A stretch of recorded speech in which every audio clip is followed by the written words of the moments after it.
10h05. Voilà. Ok, très bien. Donc, on va poursuivre le cours. Je partage une fenêtre.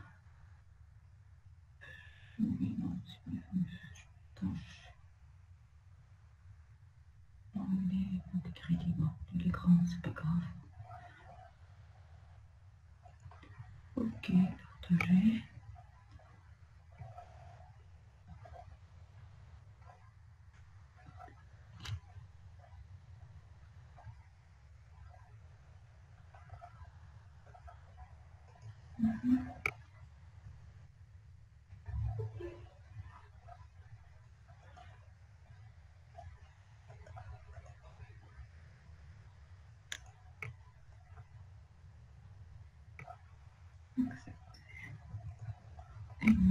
Good.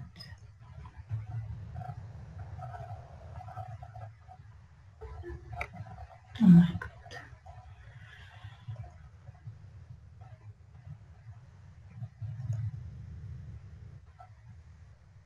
Ok.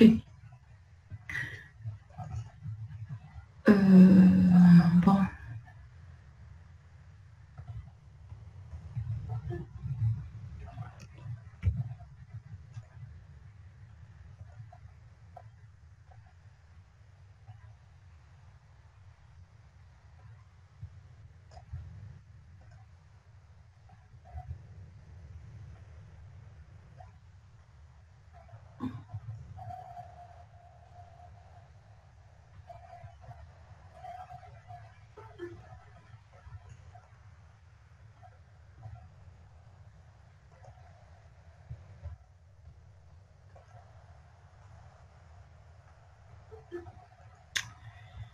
Je suis en train de jouer comme ça.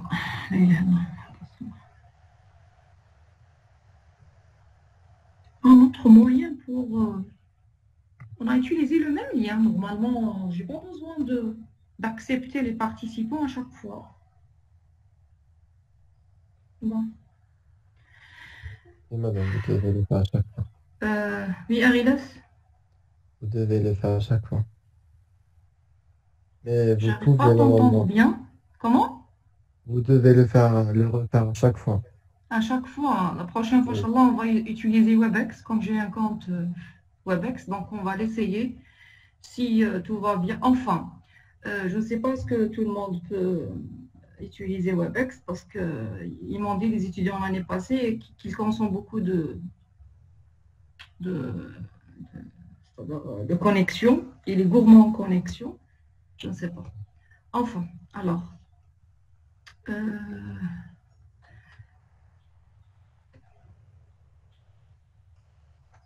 donc, revenons au cours. La dernière fois en présentiel, on a commencé le chapitre la synchronisation des processus. Avec un des groupes, j'ai expliqué les quatre conditions de la section critique, mais avec l'autre groupe, on n'a pas eu le temps pour le faire. Donc, je vais reprendre à partir de ce slide. Donc, avant de commencer, de poursuivre le cours, j'aimerais bien éclaircir une chose. Parce que de vos camarades m'a dit que Madame, Anna, je ne m'intéresse pas à la conception de systèmes d'exploitation. Donc, je ne vois pas, je dois voir tous ces outils, tous ces mécanismes, etc. Du moment où je suis un utilisateur du système et non pas un concepteur du système et du fait que je développe des applications. Alors là, je vais juste redéfinir ou bien vous donner un aperçu, une idée à la synchronisation, à quel niveau on utilise la synchronisation, ou bien l'importance de la synchronisation, pas forcément dans la conception des systèmes d'exploitation. Alors, je vais juste rajouter un slide là pour vous expliquer.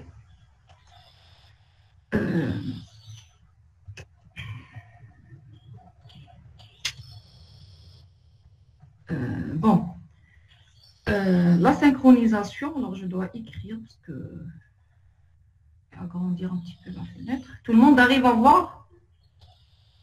Oui. Alors, je vais mettre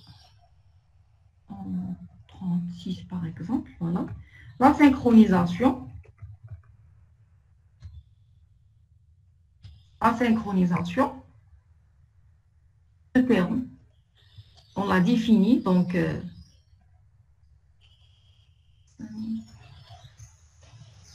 c'est ça, je ne me trompe pas. Alors, la synchronisation, donc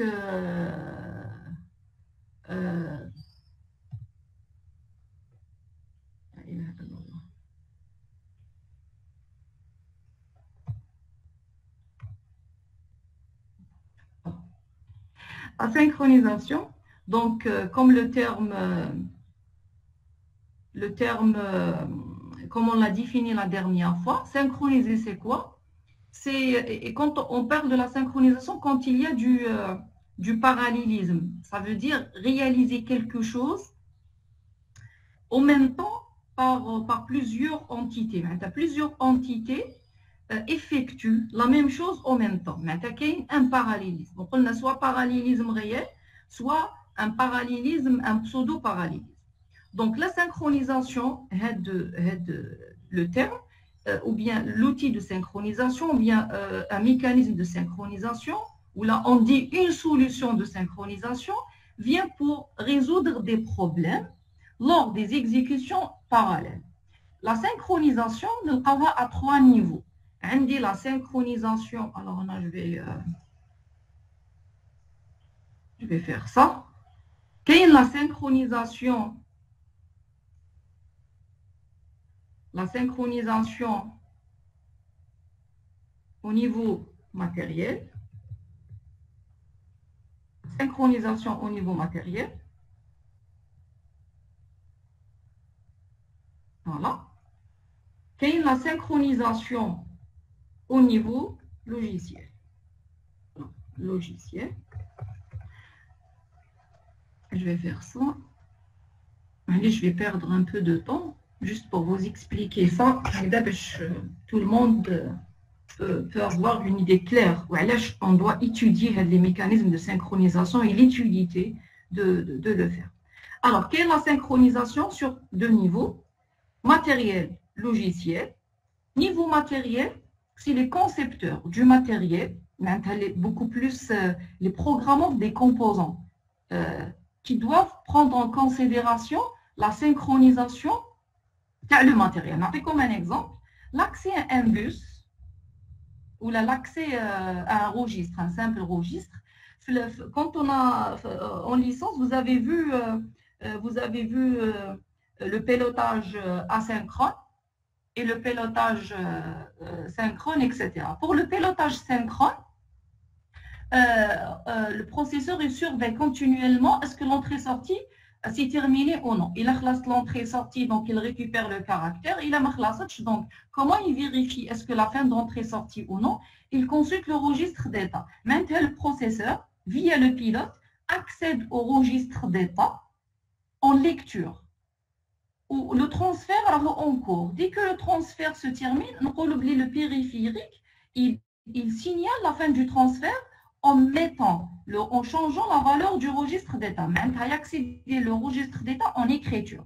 Comme le processeur, via le pilote, il va modifier, il va lire le contenu du registre d'état, ou le périphérique, pour indiquer la fin du transfert, il va modifier avec le registre. Maintenant, on ne peut pas avoir en même temps lecture-écriture. Soit le processeur il prend la valeur, le périphérique change cette valeur, ou bien l'inverse. Mais on a 2 actions en même temps, mais on ne peut pas les autoriser, lecture, écriture en même temps. La solution, c'est avoir une exécution séquentielle. Mais soit on prend la valeur, ensuite je la modifie, soit je modifie la valeur, ensuite j'autorise le processeur de lire cette valeur du registre.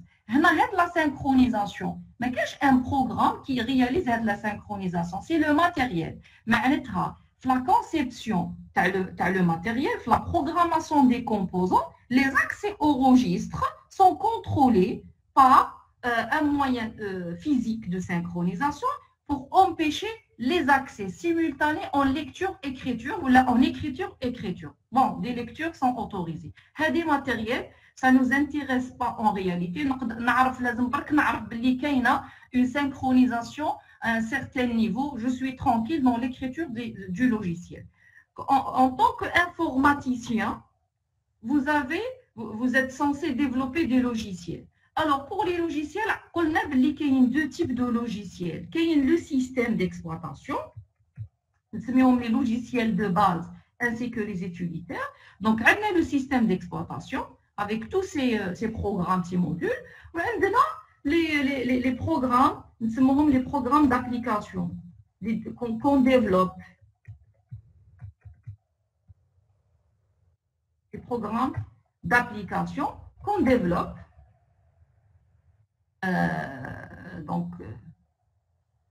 Qu'on développe, par exemple, les jeux. Tout le monde actuellement participe soit à des jeux en ligne ou là, offline, ou bien vous développez des applications utiles. Par exemple, j'ai cité la dernière fois des logiciels, bien des applications, on conçoit un site web pour la réservation en ligne ou là, on conçoit un site web pour prendre des rendez-vous, etc. Donc, vos camarades, la dernière fois, Madame Kalouli, on a conçu par exemple des sites web, ça ne marche pas. Quand il y a des conflits, la prise par exemple des rendez-vous, etc. Parce que la synchronisation, l'aspect de la synchronisation, ils prennent en charge ou bien ils prennent en compte cet aspect pour réaliser leurs applications. Alors, logiciel, que ce soit pour des systèmes d'exploitation ou là pour les programmes d'application, c'est des programmes. Ça veut dire que c'est les mêmes outils qu'on va utiliser, les mêmes outils de synchronisation qu'on va utiliser. Les HOMA 4, on va les voir après. Maintenant, je m'intéresse à la conception du système d'exploitation, ou là, je ne m'intéresse plus, je suis un utilisateur, je conçois le système, etc. Mais je développe des applications, des programmes, des logiciels comme ça, mais j'ai besoin de connaître les pots. Quand je développe un logiciel, je veux le vendre, à ce moment-là, je dois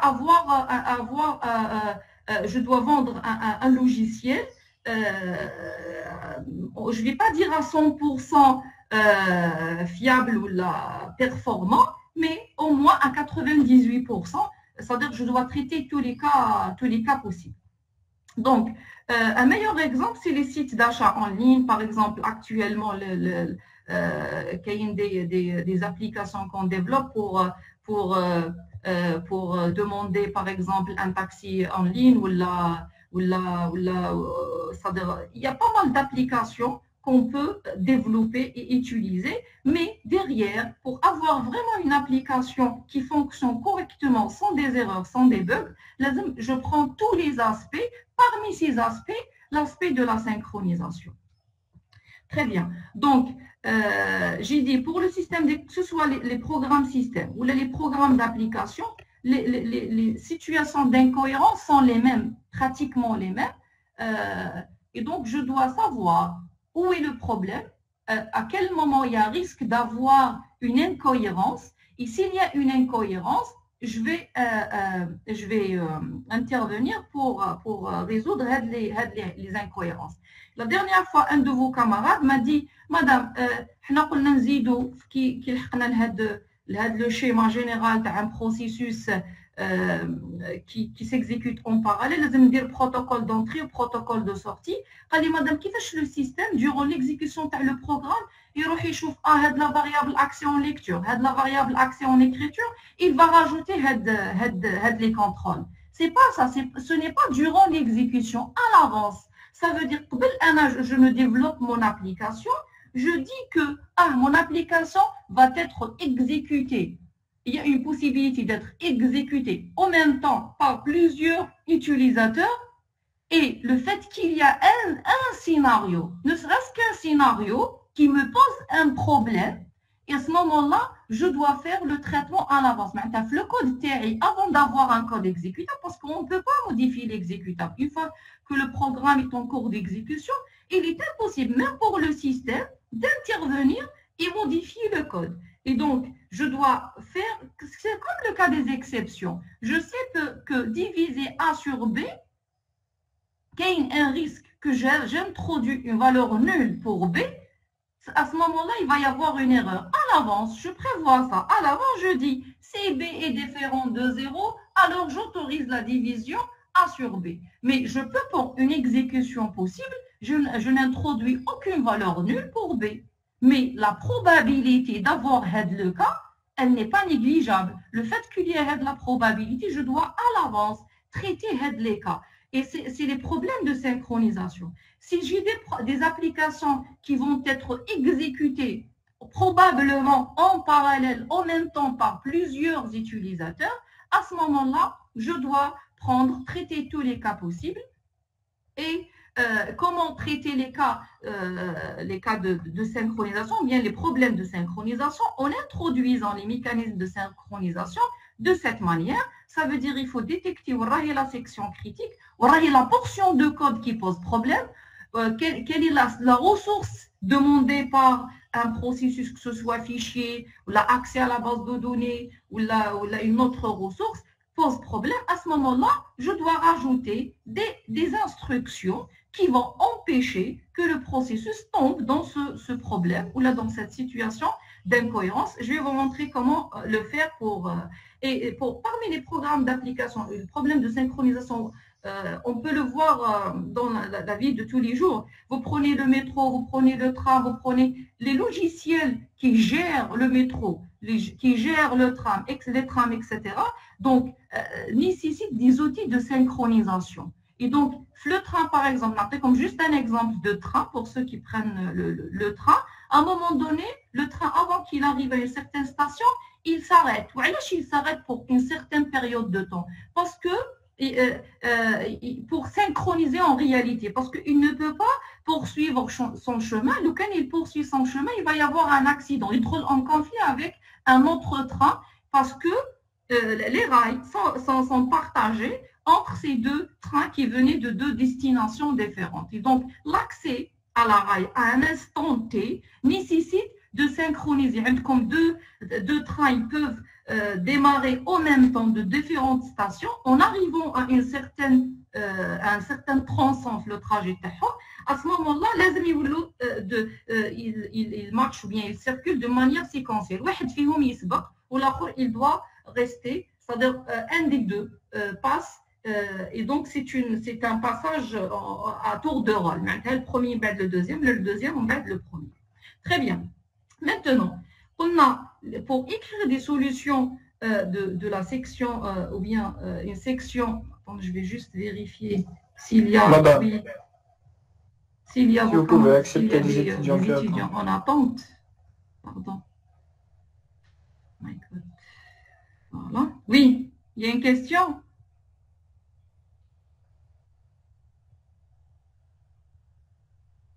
Allô? Oui, madame, c'est juste pour vous dire d'accepter les étudiants. D'accord, ok. Vous me signalez s'il y a des étudiants en attente. Parce que... Alors, j'ai dit que pour écrire une solution, quel que soit l'outil de synchronisation utilisé, le slide, je l'ai expliqué pour un groupe, mais pour l'autre groupe, on s'est arrêté ici, on n'a pas eu assez de temps. Donc, chaque solution qu'on va utiliser ou bien qu'on va proposer pour résoudre le problème de section critique, on parle de section critique, je rappelle, ressource critique, c'est soit une variable, soit une ressource fichier ou ressource physique, etc. La section critique, c'est la portion de code qui utilise la ressource, qui utilise la variable. Par exemple, n, c'est une ressource critique. L'instruction n++, c'est la section critique si elle est bien sûr exécutée en parallèle avec une autre portion de code, n-, n sur 2, n fois quelque chose, etc. L'essentiel, l'utilisation de la même ressource en même temps par plusieurs programmes. Donc, pour écrire une solution, je dois faire attention à un certain nombre de conditions. Les HOMA 4, l'exclusion mutuelle. L'exclusion mutuelle, c'est quoi? C'est l'accès, donc il y a une exclusion, un programme exclut un autre, ou là, il exclut plusieurs. Donc, on parle de exclusion mutuelle. Si la ressource est utilisée par un seul programme à la fois, un seul processus à la fois, on parle de cas exclusion mutuelle si j'autorise K processus d'utiliser la ressource en même temps, donc à la fois. Ça veut dire une ressource à plusieurs points d'entrée. Par exemple, l'exemple du parking. Le parking peut supporter, par exemple, 100 voitures ou 200 voitures. Je laisse passer 200 voitures. Au-delà de 200, je n'accepte pas l'accès aux voitures à ce parking parce qu'il est complet. Par contre, la porte du parking, il y a une seule porte. Chaque porte autorise à un seul véhicule de passer. Donc, la porte, c'est une ressource critique à un seul point d'entrée, donc une seule voiture qui doit traverser la porte à un moment donné.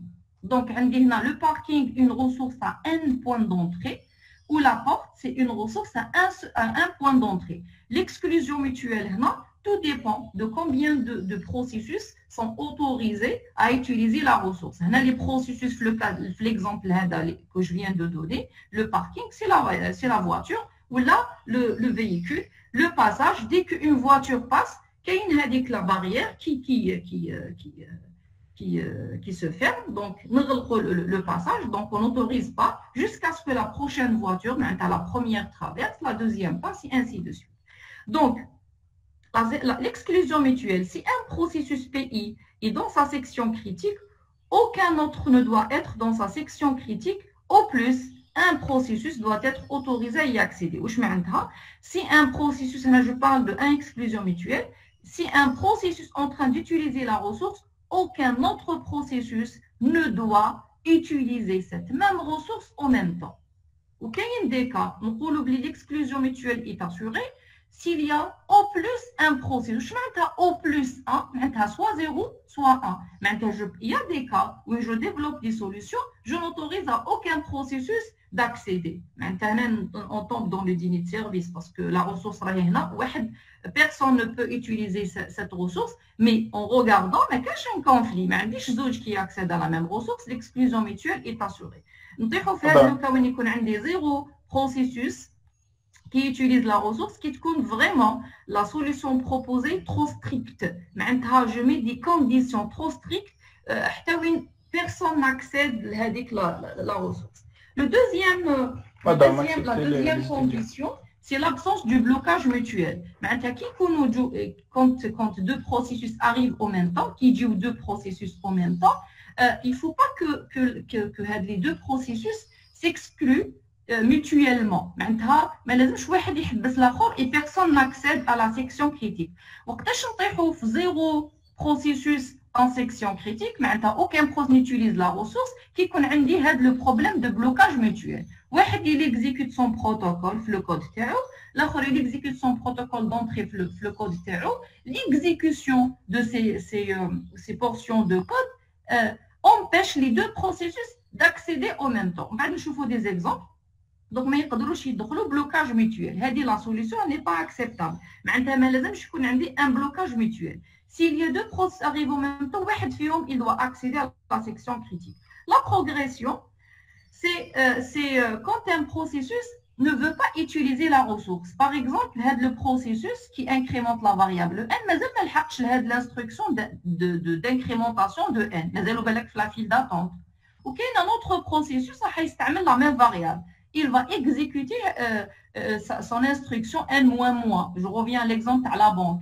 Et donc, quand je fais une solution de synchronisation, je peux tomber dans le cas où la progression va être assurée. Le processus, il veut utiliser la variable n, il veut la décrémenter, mais l'autre processus, comme il n'a pas encore incrémenté sa variable, je ne peux rien faire. Donc, la progression, c'est quoi? Si un processus opère en dehors de sa section critique, la section critique, ou bien il a quitté sa section critique, il a fait son traitement, il a quitté sa section critique, il ne doit pas empêcher un autre d'entrer dans sa section critique s'il le désire. Comme l'exemple la dernière fois, tu as la salle. Vous imaginez par exemple une salle qui a un serveur où je peux par exemple utiliser avec le serveur. Ou qu'il y a un seul étudiant ou un seul, par exemple, doctorant qui peut utiliser avec le serveur à un moment donné. Et donc, la clé. Donc, tant qu'il utilise avec le serveur, il possède la clé, donc il entre, il fait son travail. À la fin de journée, ben, la Kirdoua, ce n'est pas son tour. La salle qui est allouée pour un autre doctorant, un autre enseignant, etc. Donc, avec l'étudiant, il la clé. Le fait qu'il donne la clé, il ne vient pas parce que ce n'est pas son tour. Donc, il ne vient pas. Le serveur est là. Le fait de prendre la clé avec lui, il a empêché un autre doctorant, ou étudiant ou enseignant d'utiliser la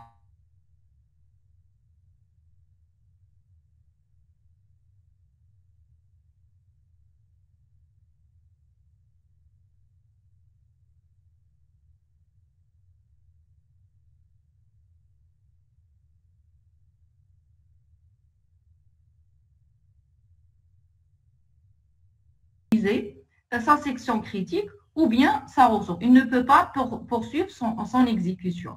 Le problème de l'attente de la condition, elle n'est pas vraiment importante parce que pour tomber dans le problème de famille, dire qu'un processus est éternellement dans sa file d'attente, en attente, vraiment dans des scénarios rares. Donc les scénarios rares, on peut tolérer en réalité ces cas. Et donc la solution, je dis, une solution de la section critique est acceptable si elle satisfait principalement l'exclusion mutuelle.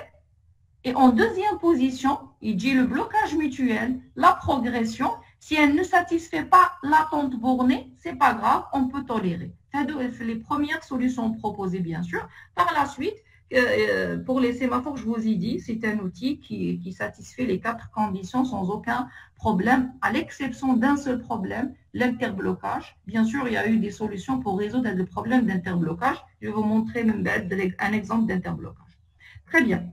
Maintenant, les mécanismes d'exclusion mutuelle existants, les solutions sans support matériel, les solutions matérielles, les sémaphores et les moniteurs. On va commencer par les solutions sans support matériel, mais avant de commencer, il y a des hypothèses. Alors, toutes les solutions proposées se basent sur les hypothèses suivantes.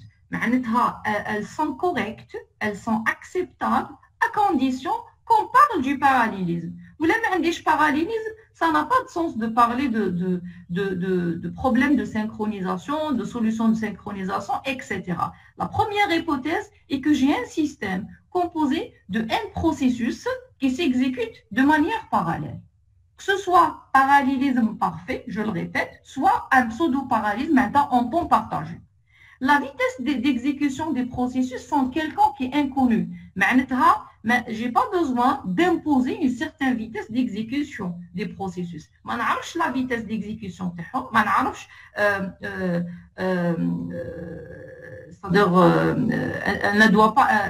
Je ne connais pas ces vitesses et je ne dois pas imposer que les processus s'exécutent sur les mêmes architectures avec les mêmes vitesses d'exécution. La troisième hypothèse est que les instructions de base du langage machine sont exécutées de manière atomique. Bien sûr, l'instruction élémentaire, quand je fais un move à x, n par exemple, l'instruction, elle est exécutée de manière atomique. On n'admet pas les interruptions durant l'exécution de ces instructions. Ok, il y a des instructions en assembleur proposées comme mécanisme de synchronisation. Bien sûr, l'hypothèse, elle est proposée ou bien elle est proposée pour ce type d'instruction du langage machine, dire qu'elle s'exécute sans interruption. Alors, tout processus qui entre dans sa section critique doit forcément sortir au bout d'un certain temps fini. C'est la condition la plus importante. واش معناتها في le code تاع un processus ما لازمش تكون عندي une boucle infinie qui utilise la ressource. Par exemple, avec le n++, je ne peux pas faire tant que par exemple le vrai faire n++. معناتها هذاك le vrai, à quel moment il va passer à faux? Jamais. Tant que vrai, il boucle. C'est une boucle infinie. Et donc, si c'est une boucle infinie, le processus ne pourra jamais quitter sa section critique. La progression n'est pas n'est pas plutôt la progression. Donc, l'attente bornée plutôt n'est pas assurée. Donc, ou bien tous les processus sont en attente. Ce n'est pas parce que la ressource, elle est occupée, bien, elle est utilisée de manière utile, bien correcte, parce qu'il y a eu une erreur, le code du processus, il a utilisé la ressource de manière erronée, incorrecte, et donc ça tombe dans cette boucle, dans ce problème d'attente bornée. Très bien, d'attente non bornée plutôt. Alors, les mécanismes, on va commencer par les solutions sans support matériel. Si les premières solutions proposées ne sont plus utilisées actuellement, rarement qu'on trouve les solutions, mais on va commencer par ces solutions pour avoir une idée comment ils ont réfléchi au début pour réaliser des solutions de synchronisation. Alors, ces solutions consistent à utiliser des variables communes partagées entre les processus. C'est comme la clé à une salle. Donc, seules les personnes qui possèdent la clé peuvent accéder à la salle. Et donc, les gens la clé, ils accèdent, les gens la clé, ils n'accèdent pas. Et donc, ils ont utilisé la notion variable commune partagée entre les processus. Ils jouent le rôle c'est comme un jeton pour accéder à la ressource ou non. Pour simplifier la présentation, bien sûr, des solutions, je ne vais pas considérer les N. On a dit un processus qui s'exécute en parallèle. Je vais prendre juste deux processus pour représenter le parallélisme, PI et PJ. Donc, la première solution proposée par les chercheurs dans la littérature, on dit la solution. Regardez, on dit un processus, la section critique, il peut faire ce qu'il veut. N'importe quel N++, N-, lecture de fichier, écriture dans un fichier, etc. Donc, on dit une portion de code, c'est la section critique. Donc, le protocole d'entrée, ce que on a rajouté ici, la boucle. C'est le protocole d'entrée. Chaque processus, il exécute la partie du code pour pouvoir accéder à la section critique. S'il ne peut pas accéder, il va attendre, bien sûr, une attente. En sortant, il exécute ce qu'on appelle un protocole de sortie. Le protocole de sortie sert à quoi? Sert à libérer la ressource. Bien sûr, le code camel, il est mis dans une boucle répétée jusqu'à faux. Répété jusqu'à faux, quelle est l'utilité? Des fois, on la trouve un code, des fois, on ne la trouve pas. Tout dépend de combien de fois le processus veut utiliser la ressource. Maintenant, la variable je l'incrémente un certain nombre de fois. Répéter l'utilisation, l'incrémentation de ma variable n jusqu'à une certaine condition. Et donc, je fais une boucle. Elle peut être répétée jusqu'à fois, elle peut être un temps que, etc. C'est comme vous voulez. C'est juste pour le répéter jusqu'à fois pour vous dire le code, bien la section critique, elle est utilisée, elle peut être utilisée plusieurs fois par un processus. Minimum, une seule fois. Minimum, une seule fois.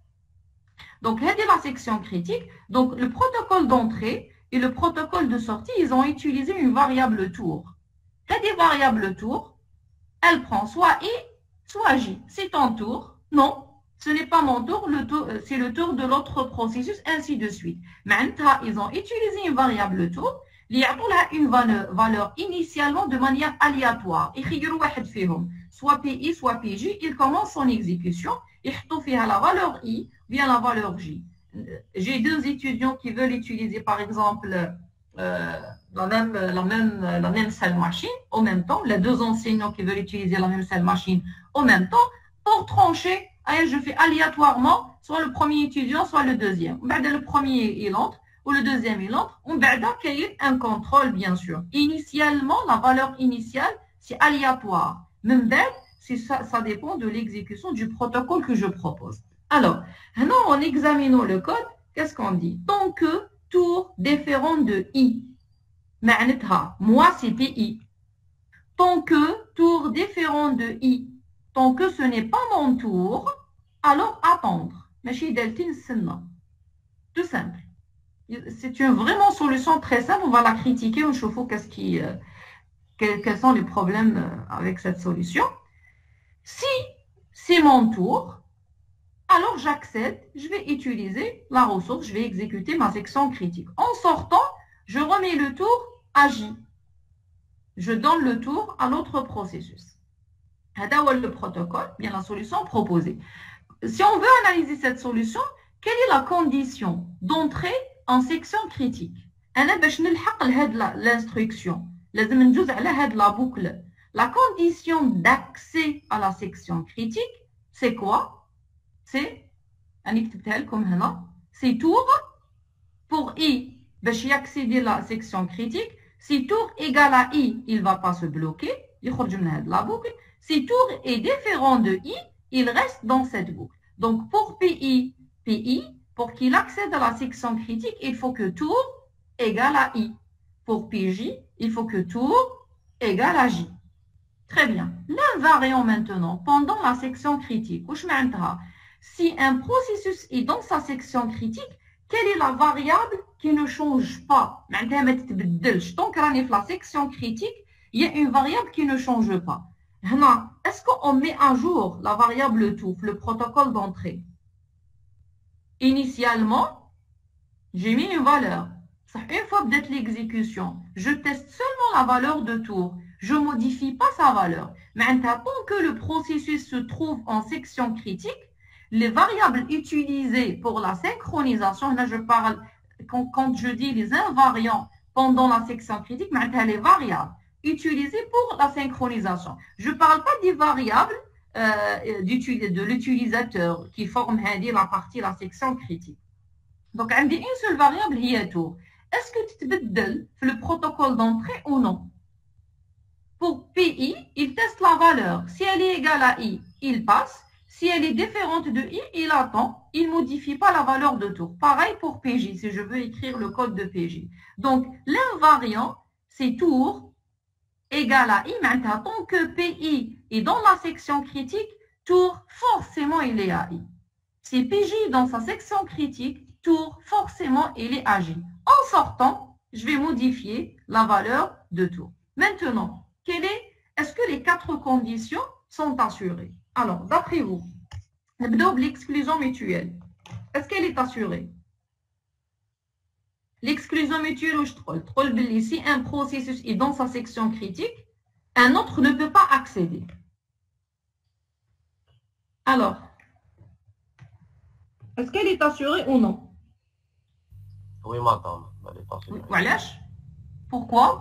Parce que باش يدخل في هذا البروغرام لازم tour égal à I.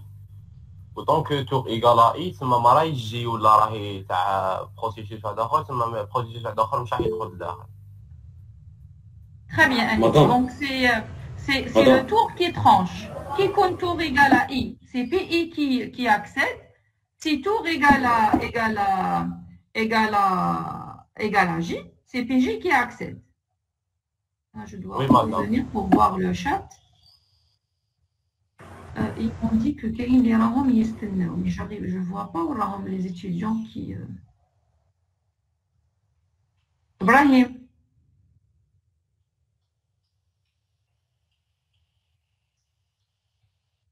Oui, je n'arrive pas, je n'ai pas des notifications pour les accepter. Ah, d'accord.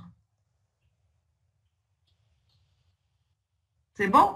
C'est le seul qui est en attente?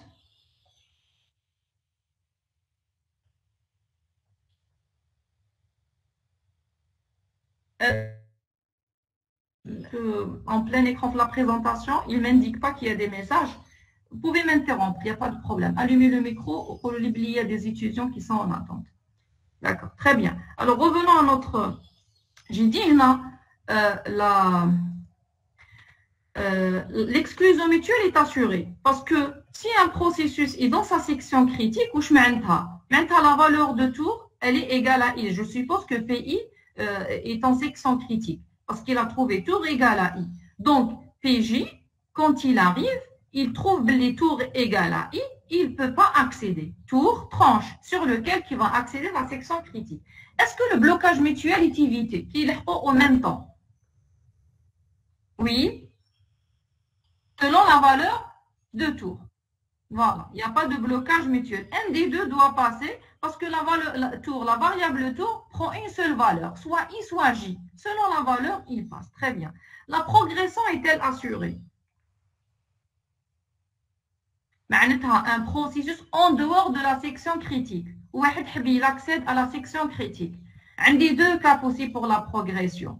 Soit un programme n'est pas venu, celui qui ne veut pas utiliser la section critique, mais il est avant, il y a des instructions en réalité. Il est en train de faire, ou là, il n'est pas encore d'exécution. Alors, la file d'attente, le processeur, mais on n'a pas encore lancé son exécution, mais il n'a pas commencé l'exécution du protocole et l'accès à la ressource. Ou bien, le deuxième cas, il a quitté, c'est-à-dire il ne va pas répéter, donc il va poursuivre le code restant, c'est-à-dire les instructions restantes, le code terreau. Alors, la progression, maintenant, est-elle assurée? Oui, madame. L'affectation d'agir. Elle est assurée? Oui, elle est assurée. Vous êtes sûr? madame, على الآخر تو يبدلها ويمد لها J. Très bien. Dans le scénario, le PI J seul, il vient seul, il a la valeur de tour égale à I, il accède. En terminant, il donne tour à J. Donc, en quittant la section critique, PG qui J, il a tour égal à J, il va accéder.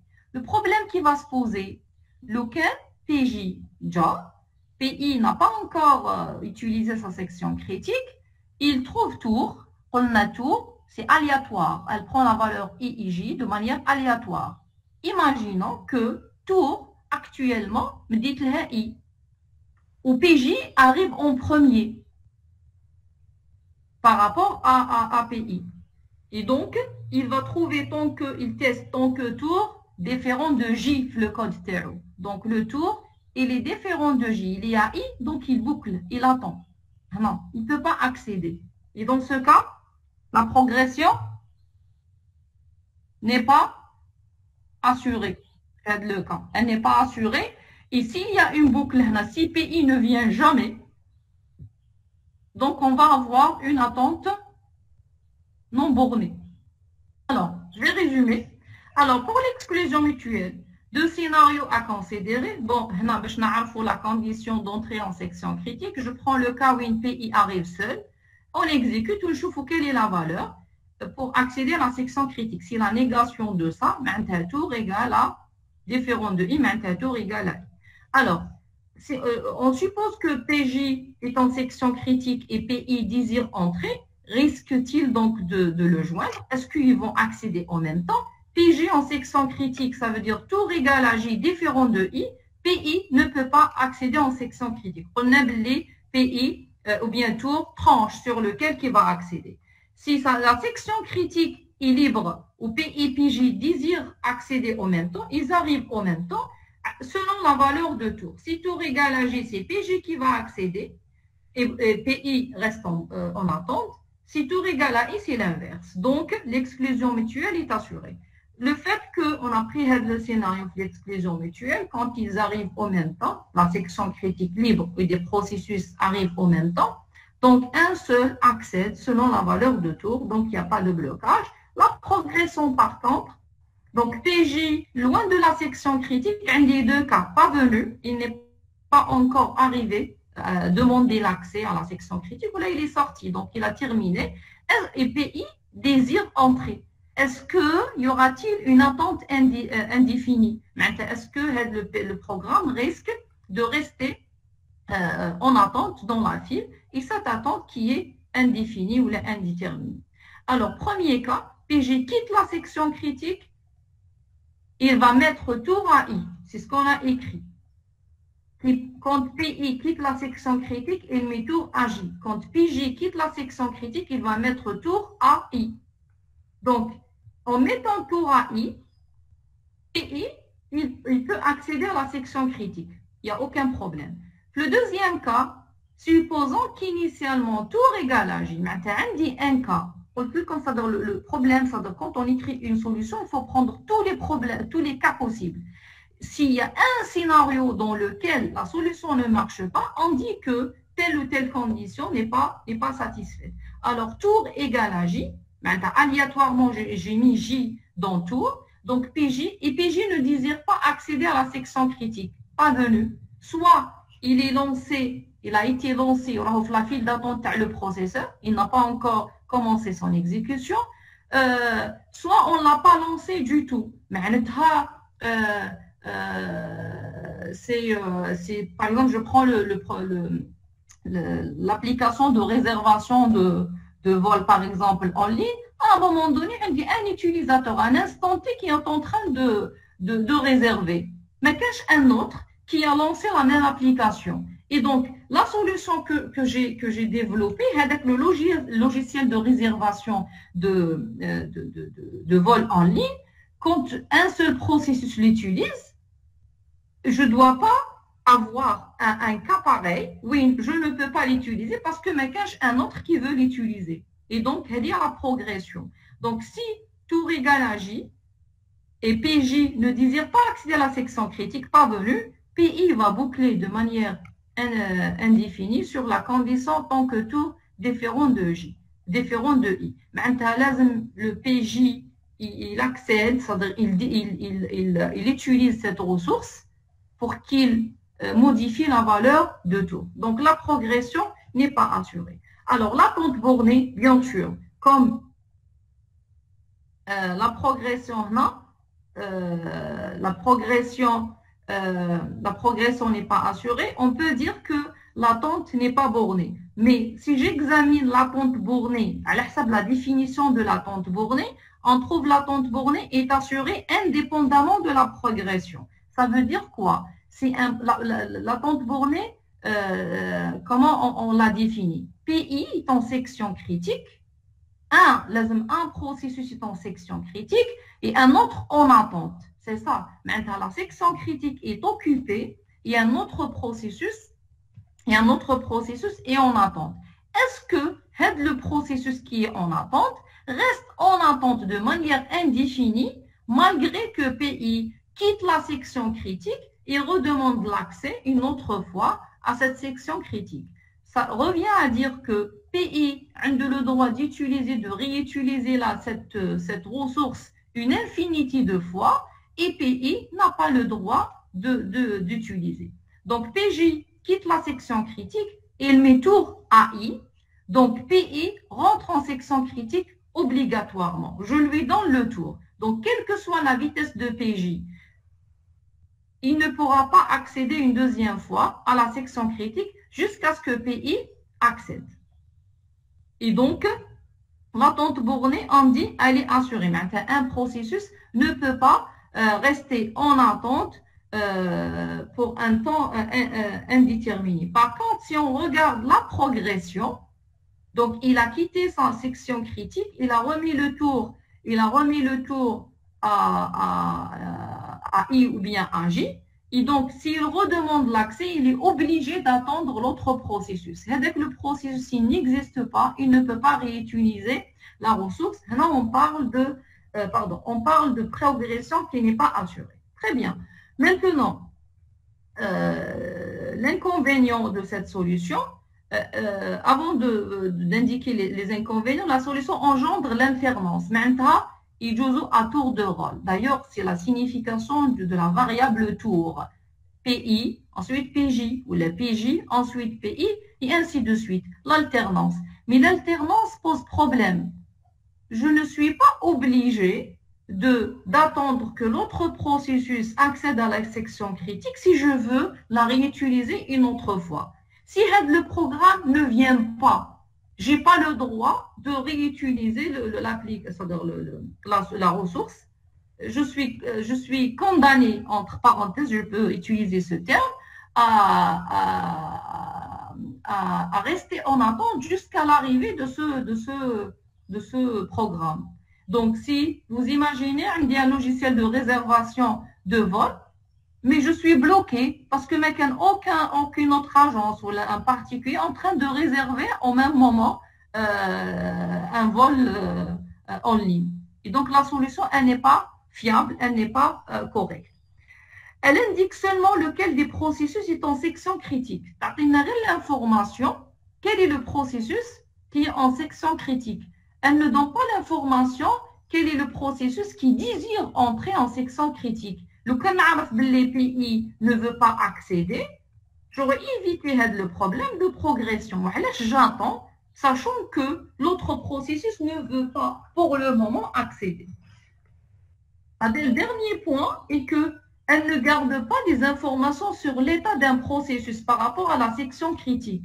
Est-ce qu'il est en attente? Est-ce qu'il est en cours d'utilisation de la section critique? Est-ce qu'il a quitté la section critique, etc. Donc, à partir de cette solution, il y a une amélioration. Ils ont essayé de résoudre le problème de progression. Ils ont proposé la solution suivante. La deuxième solution, j'ai oublié le nom du chercheur qui a proposé la solution. Enfin, il est connu. C'est pas Peterson, on va voir la solution de Peterson juste après. Alors, drapeau, donc il a utilisé, au lieu de la variable tour, il a dit, je ne vais pas utiliser la variable tour, je vais utiliser deux variables. Il a appelé drapeau. C'est un tableau de deux cases, booléen, vrai ou faux. Deux cases, ou à l'âge deux cases, parce qu'on dit deux processus. Chaque case, quand on dit un processus, on doit avoir un tableau de n cases de booléen, vrai ou faux. Je m'intéresse vrai ou faux. Est-ce que le processus désire utiliser la section critique ou là il ne désire pas utiliser la section critique? On a la première solution, le problème c'est la progression qui n'est pas assurée. Parce que le fait que je ne connais pas l'autre processus, est-ce qu'il veut utiliser la section critique ou non, je suis en attente. Tant que ce n'est pas mon tour, j'attends. Mais j'attends jusqu'à quand? Est-ce que le processus, il va venir ou non? Est-ce que je n'ai pas l'information? Est-ce que le processus, il veut utiliser la section critique ou non? Partant de cette idée, il a proposé la solution, dire l'intention de chaque processus. Il a proposé la variable tableau dans laquelle j'exprime est-ce que le processus désire utiliser la ressource ou non. Donc, le protocole TBDL, donc il a juste modifié, il a utilisé drapeau de i. Chaque processus modifie sa case. Il n'a pas le droit de modifier les autres cases. Alors, drapeau de i égale à vrai. Je veux utiliser la section critique. Très bien. Maintenant, pour accéder, il ne suffit pas d'exprimer le souhait d'utiliser la section critique.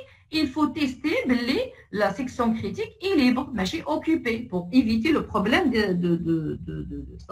d'avoir deux processus en section critique. Il teste.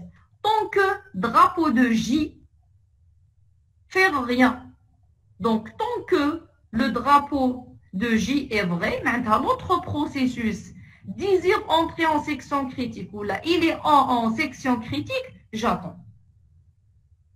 En sortant, si le drapeau il est toujours à faux, en sortant, je remets mon drapeau à faux pour dire que je ne veux pas utiliser la section critique.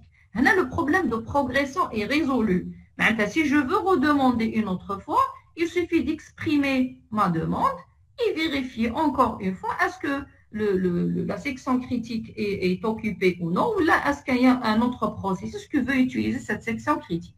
Alors, les conditions d'accès, ou bien les conditions d'entrée, pour PI, il faut que le drapeau de J égale à faux, donc que drapeau de J égale à vrai, attendre. Qui compte drapeau de J égale à faux, j'accède. Pour PJ, drapeau de I égale à faux. PI accède à la section critique si l'autre processus, maintenant, si PJ ne veut pas accéder. PJ accède à la section critique si PI ne veut pas accéder. C'est ça la signification. L'invariant pendant la section critique, il y a la variable, une seule variable drapeau, tableau, soit drapeau de I, soit drapeau de J, qui ne change pas si le processus en section critique. Si PI est en section critique, son drapeau reste toujours à vrai. Drapeau de J, il peut changer. Le J, il change sa valeur, de faux à vrai, et il attend. Donc, chose est sûre, si PI est dans sa section critique, son drapeau restera toujours à vrai. À vrai, il quitte la section critique pour qu'il remet le drapeau à faux. Pareil pour PJ. Maintenant, pour les quatre conditions, on va discuter ensemble. Alors, est-ce que l'exclusion mutuelle est assurée? d'après vous? PI en section critique. معناتها drapeau de J égale à faux, drapeau de I égale à vrai. PJ, il arrive. Est-ce qu'il peut accéder?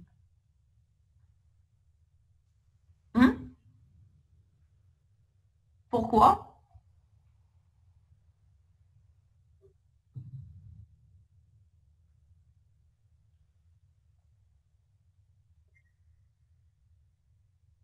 Donc, tant que drapeau de I, l'autre c'est PJ qui arrive, drapeau de I est vrai, alors attendre. Mais tant que la valeur de drapeau de I ou bien de J est vrai, un des processus ne peut pas accéder. Donc, il doit attendre. Donc, drapeau, le drapeau, la variable drapeau utilisée empêche un processus d'accéder à la section critique si la section critique est occupée. Donc, l'exclusion mutuelle est assurée dans le cas. Le cas, il est au même temps maintenant.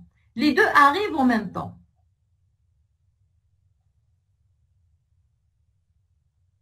واحد يدير drapeau de I à vrai, l'autre يدير drapeau de J à vrai. Ensuite, il teste. Tant que drapeau de I à vrai fait rien, il fait tant que drapeau de J à vrai fait rien. Alors, est-ce qu'ils vont accéder? Est-ce qu'un des deux accède? Non. Alors, là, quand ils arrivent en même temps, il y a plusieurs cas à la vitesse des processus. Si un des deux est plus rapide, le premier qui modifie le drapeau, il teste, il accède. Par exemple, PI est plus rapide. Drapeau de I à vrai, il a testé est-ce que drapeau de J est à vrai ou non avant que PJ ne change son drapeau à vrai. Donc, il va passer. Et pareil pour PJ. Maintenant, quand on a la même vitesse, instruction. Donc, il y a le drapeau de I à vrai, l'autre il fait drapeau de J à vrai. Ils vont tester en même temps. Il y a le drapeau de J à vrai, l'autre il va trouver que drapeau de I est à vrai. Ils vont tous les deux se bloquer.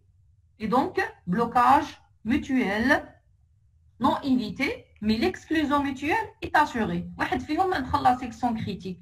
On a dit au plus un processus en section critique, 0 ou 1.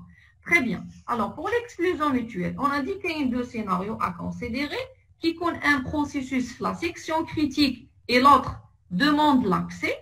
Donc, si PIJ en section critique, son drapeau est à vrai, la condition va empêcher PI d'accéder à la section critique. Donc, l'exclusion mutuelle est assurée.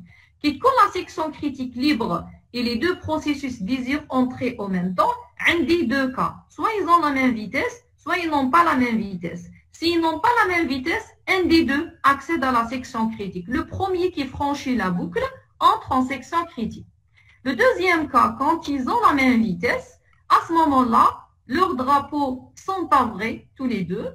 Donc, ils vont franchir en même temps la boucle et donc aucun des processus n'entre en section critique. Donc, on dit l'exclusion mutuelle est assurée. 1 ou plus 1, 0 ou bien 1. Et donc, l'exclusion mutuelle est assurée. Par contre, le blocage mutuel n'est pas évité. Les deux sont bloqués. La section critique, le blocage mutuel est évité. La progression est assurée parce que la solution 2 vient pour assurer la progression. L'auteur ou bien celui qui a proposé cette solution, l'objectif c'est d'assurer la progression, mais il est tombé, il a créé un autre problème qui est le blocage mutuel. Donc, PJ, loin de la section critique, soit pas venu, soit sorti. Donc, s'il quitte la section critique, il remet son drapeau à faux et donc l'autre, il va accéder à la section critique. Maintenant, on va le débloquer. Le fait qu'il ait le drapeau de I à faux, PJ, les can bloqué là, il quitte la boucle, il accède en section critique. Si il n'est pas venu du tout, il ne désire pas accéder, son drapeau est à faux, et donc PI accède à la section critique tranquillement, donc il n'y a pas de problème, la progression est assurée. L'attente bornée, un des PJ en section critique et PI en attente. C'est ça le scénario. Dans l'attente bornée. Est-ce que le PI, il va rester éternellement la file d'attente. C'est PJ demande plusieurs fois l'accès à la section critique. Là, on joue sur les vitesses, beaucoup plus d'exécution. Alors, PJ quitte la section critique, son drapeau, il est remis à faux. Mais il désire accéder une autre fois. Est-ce qu'il peut accéder une autre fois et PI reste en attente? Donc, on autorise à PJ d'accéder un certain nombre de fois. L'essentiel que le nombre de fois soit fini. Mais PI, il reste en attente. Il faut que juste l'attente soit finie. C'est tout. Ça ne veut pas dire que si PI il est en attente, je n'autorise pas à PJ d'utiliser plusieurs fois la ressource. Donc, premier cas, PJ et PI et PJ ont la même vitesse. Deuxième cas, on va prendre un des processus plus rapides. Alors, s'ils ont la même vitesse, donc PI va quitter, je vais revenir sur le code, je te fais montrer. Donc, ils ont la même vitesse. PI, alors bloqué ici, tant que drapeau de J, vrai, faire rien, il boucle, etc. PI, il quitte, PJ, pardon, il quitte la section critique. Il va remettre son drapeau J à faux.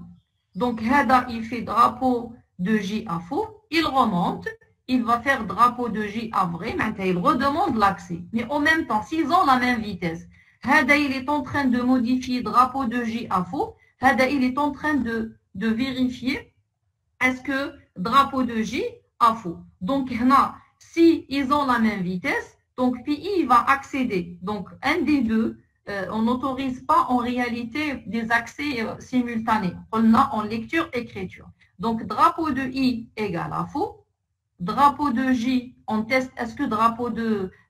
il met drapeau de J à faux. Il va tester est-ce que drapeau de I, drapeau de J égale à vrai. Il trouve, il est à vrai par exemple, là, il est à faux. S'il est à faux, il va accéder. S'il est à vrai, il va encore tester. Après un certain temps, il va constater que les drapeaux de J vont passer à faux. Maintenant, s'ils ont la même vitesse, Hada a la même instruction à exécuter, l'autre il a deux instructions, donc PI accepte. Le problème qui va se poser, les processus n'ont pas la même vitesse. Si PI et PJ ont la même vitesse, PI quitte la boucle et rentre en section critique. Par contre, PJ met son drapeau à vrai et reste en attente. Maintenant, le temps qu'il va redemander encore l'accès, PI il quitte la boucle. Deuxième cas, PJ est plus rapide que PI. PJ remet son drapeau à vrai avant que PI ne constate que le drapeau de J est passé à faux. Maintenant, la boucle, il la met à faux, il est plus rapide, il a réexécuté le code, il a mis le drapeau à nouveau à vrai, il teste est-ce que drapeau de I est à vrai, hop, il est bloqué, il ne peut pas accéder. Et donc, on tombe sur le cas de blocage mutuel. Aucun processus ne rentre en section critique. Donc, PJ est plus rapide, il remonte, il repasse son drapeau à vrai. PJ, PI se bloque sur la condition drapeau de I ou J sont à vrai. Aucun processus ne rentre en section critique. Et donc, là, l'attente n'est pas bornée, ou bien on dit l'attente bornée n'est pas assurée. La deuxième solution vient de résoudre le problème de progression, mais crée deux problèmes.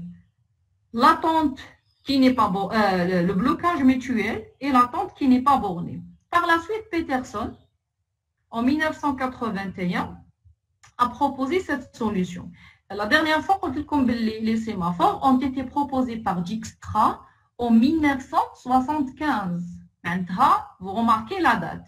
Vous allez me dire, madame, nous allons lui proposer des solutions de variables d'état, or que Dijkstra a proposé ce principe de sémaphore.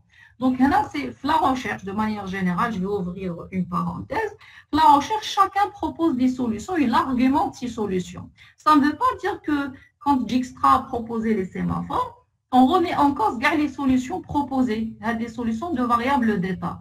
Ces solutions ont été utilisées pendant plusieurs années avant d'accepter ou bien d'admettre que le sémaphore, c'est l'outil le plus puissant. Maintenant, en parallèle, quelqu'un les sémaphores et Dijkstra essaye de prouver que les sémaphores, c'est l'outil imbattable, le plus puissant, et les autres, comme Peterson, ils proposent leurs solutions en défendant ces solutions, et vous allez voir que les solutions, on ne pourra pas plus tard les utiliser parce qu'elles souffrent de pas mal de problèmes, d'inconvénients qu'on va citer après.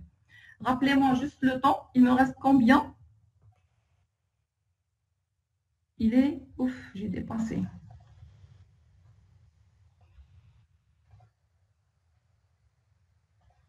J'ai dépassé le...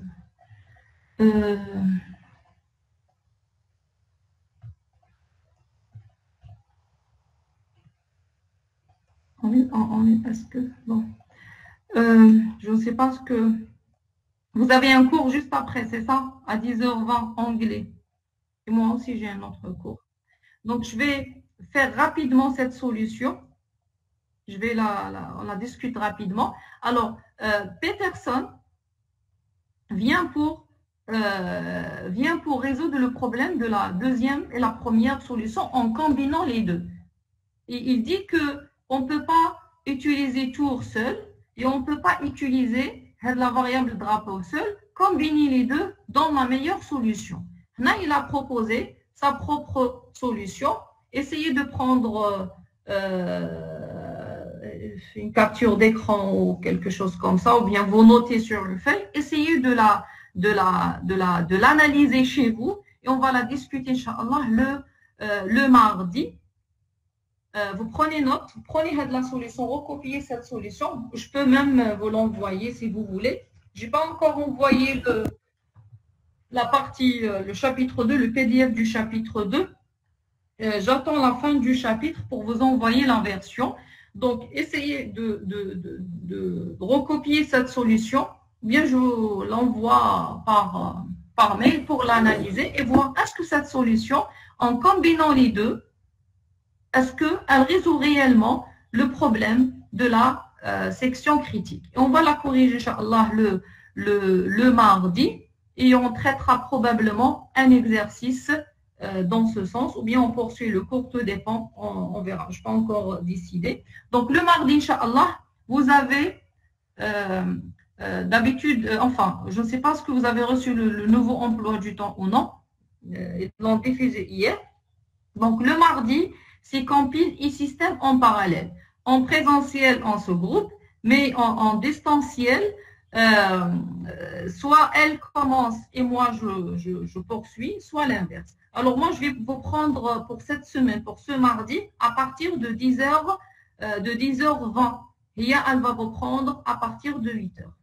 De 8h à 10h compile et de 10h20 ou la 10h10, c'est quand vous voulez, jusqu'à midi 10 ou la midi 20 système. Voilà, je vous remercie. Je ne sais pas ce que vous avez enregistré ou non le cours. Madame. Arilas, il n'est pas là? Oui. Madame. Oui. على لي كور برك محمد على لي كور برك وي ماضي على لي كور باش تبداهم ماضي. J'arrive pas à t'entendre. Bornen. مدام.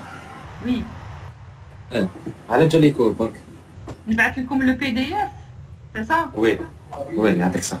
Vous me dites, oui, là j'attends la fin du chapitre, je ne vais pas comme le PDF, ou là à chaque fois je vous envoie la partie présentée. Oh, quand tu vas on a complet خير لا مازال ما كملتش parce que l'analyse des solutions. D'accord, نبعثه لكم ان شاء الله le mardi, mais je vais vous envoyer اليوم la solution que vous allez analyser chez vous afin de la discuter le mardi, Inch'Allah, et je vous envoie le reste le mardi parce que le chapitre fait les mécanismes, je vais vous l'envoyer partie par partie dans ce cas. Ok. يعطيك الصحة مدام. Très bien. Donc, je vous remercie. Donc, je ne sais pas ce que vous avez enregistré ou non. Kautar, tu enregistres? Tu partages, tu es en train de, ça veut dire tu le partages après avec tes camarades ou sûr? Très bien. Vous m'envoyez aussi le lien, comme ça je peux au moins visualiser ce qui s'était enregistré. Quand tu partages le lien avec les étudiants de la section, rajoute mon adresse email, comme ça je reçois une copie aussi. Très bien. Ok, merci beaucoup. Et on se voit, Inch'Allah, le mardi à partir de 10h20, Inch'Allah. Ok.